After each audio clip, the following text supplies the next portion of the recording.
Hello, everyone, and welcome to the 10-Minute Book Talk, where three best-selling authors talk all things bookish with you for 10 short and sweet minutes. I'm your host, Rachel Linden, and I'm joined today by my co-hostess, Marie Bostwick. And today we have the fabulous Katherine Reay, who is usually one of our co-hosts, but today she's the guest of honor because we are having a release party for her celebration, a release party celebration for her new novel, A Shadow in Moscow. So we're going to say, Nastrovie. Marie. Oh, I drank too soon. Congratulations, love. We're toasting to another fabulous book from Katherine Reay. So boy. This is, how many books is this for you? This is number 10 for me. Number 10, but second historical fiction, because you've made it second historical. Is set in Moscow. And give us like the 1 minute lowdown on what this is. No, I'm such an expert at these 1 minute things. But anyway, okay, so this is the story of two female spies. Ingrid Bauer, Austrian born, moves to the Soviet Union in 1955, and all is not what it appears. And when her daughter is born, she decides that she wants more freedom in the future for her daughter, a better future for her daughter. And she reaches out to MI6. And that is both the service and the country Britain, where her mother was born, and during World War II, her mother worked for. So there's a family connection to MI6, and she reaches out, and over her 30-year career, she becomes all Western agencies' most valued intelligent asset behind the Iron Curtain. Now, she's also paired in this novel with Anya Kadnova. And she is a young woman who comes of age during the Second Cold War, the 80s, after that détente period where we have what we would call, the arms race of the 80s. And she works in a military research lab.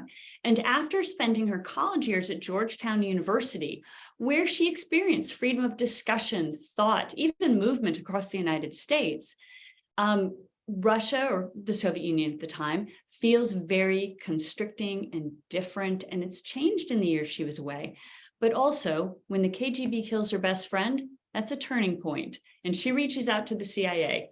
Now, unfortunately, Anya does not have Ingrid's calm, cool sort of demeanor, and she hasn't gotten the game down yet, and she makes a lot of mistakes. But it's not her mistake in the end that threatens everybody. It's Aldrich Ames, who gives that famous list in June of 1985 to the KGB, threatening the lives of every Western asset behind the Iron Curtain. And so MI6 and the CIA are racing and scrambling to get these two women out of Moscow alive.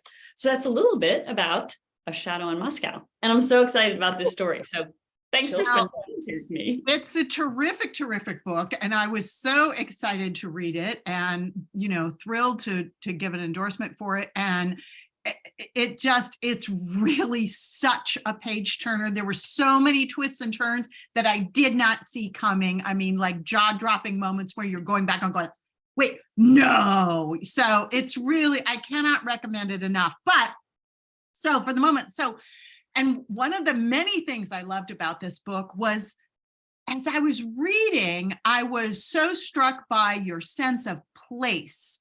I've never been to Moscow, but I felt like I was just right there. And I thought you had such incredible insight, not just into Moscow, the city, but into Russian culture and the Russian national psyche. Have you been there? I mean, how did you nail this so well?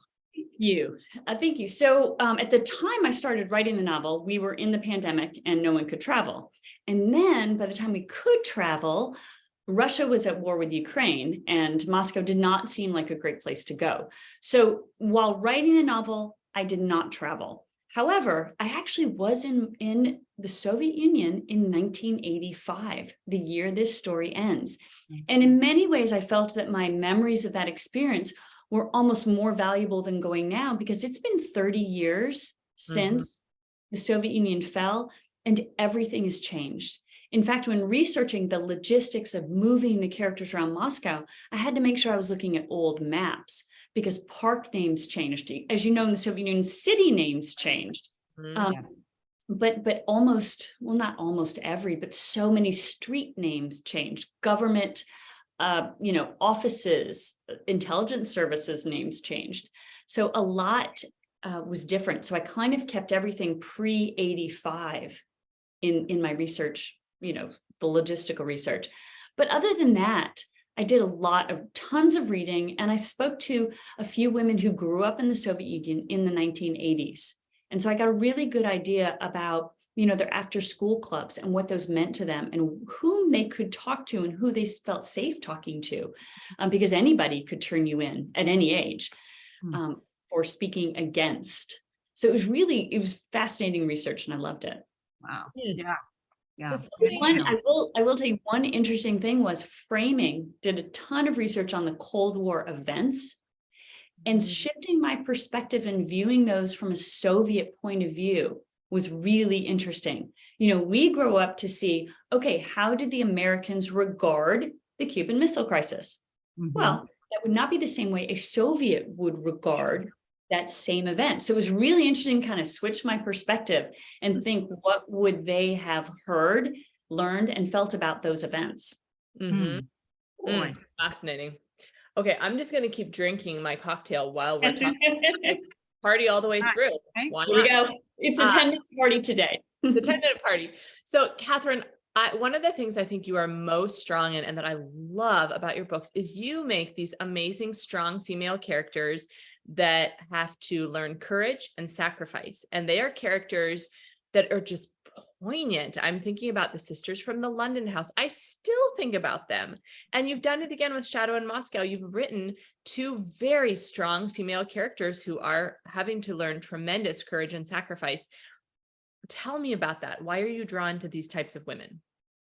What's interesting is that I don't know that either of these women at the very beginning are very strong. Do you know what I mean? Like they are very flawed, et cetera, but you're right. They grow into that courage. And I think, I look around my friends and, my mother and my grandmother, and when crisis hits, it is amazing the depth and strength and sacrificial nature of women. And I'm not saying men don't have it too, but maybe it's that mother instinct. I'm not sure, but I mean, I can say it about myself in that my husband will tell you I crumble like a day-old biscuit in a just little social situation. But you put me in a crisis, a true crisis, and I am laser focused and fairly effective. So it was it's always playing on that. How far are we stressed before we really understand our mettle? And that's what I put these women in, both in the Linden house and in this situation. Just keep stressing them and asking them, what are you made of? What are you made of? And it's really quite extraordinary stuff.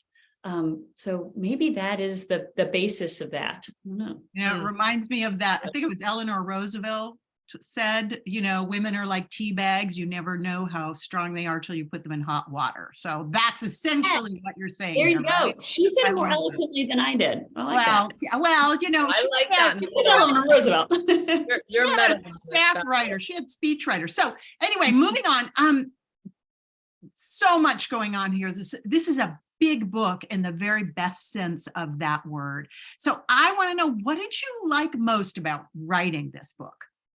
Okay, so as much as I want to say what didn't I like, I do think it's going to go back to, the women and the characters. And that really where it does all start with me. The research was amazing and perspective was amazing. As I said, switching that perspective around all of these events. But for these women, I talk about that crucible that you put a woman in, but when you're a spy, especially World War II spies were often dropped into France, limited time period, did their job and got out. In the Cold War, spies often lived where they worked. So it is a life of true duplicity and examining the stresses that took on these women at any given moment and how that prolonged stress affected them, who they could trust, those only tiny little safe spaces of both thought and action, and how it affected their most personal relationships. I mean, lovers, friends, family. That really fascinated me the entire time. And I will tell you, and I'm not going to tell you what the ending is, but it led me to one of the most personally powerful endings I've ever written.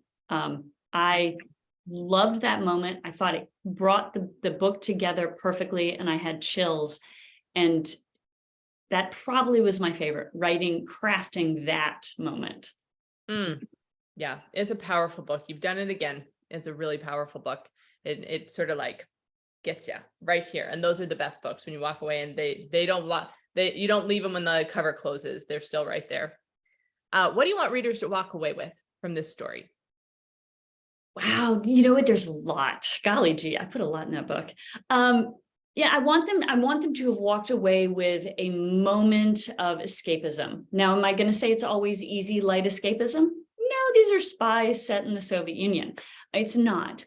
But I also think it's one of those moments that you walk away and you say, okay, I better understand the complexities of the world I live in. I better understand that history is continuing, and this is not such a unique time with such unique pressures that I need to be terrified. I just kind of feel like in that research, it was remarkable how many parallels I saw to just global machinations today. And that gave me consolation in many ways. Keep your eyes wide open, pay attention, have courage, but all is not lost in any context. And so I hope readers walk away with that element of hope, really, both within the story, within our lives, within our world. Oh, I love that. Katherine, can you hold up your beautiful book again? We are celebrating A Shadow in Moscow, the release of A Shadow in Moscow. Go out, get yourself a copy of this. It is powerful. It is poignant. It is, of course, beautifully written, because Katherine's books are always beautifully written. And it just has these amazing themes, amazing research, and a fabulous, fabulous female characters learning to test their own mettle. So congratulations to Katherine. Congratulations. You will join us. Oh, we have to toast now, right? Yep. Yeah. And we hope you will join us next week on the 10-Minute Book Talk for more bookish fun. See you then. Thank you.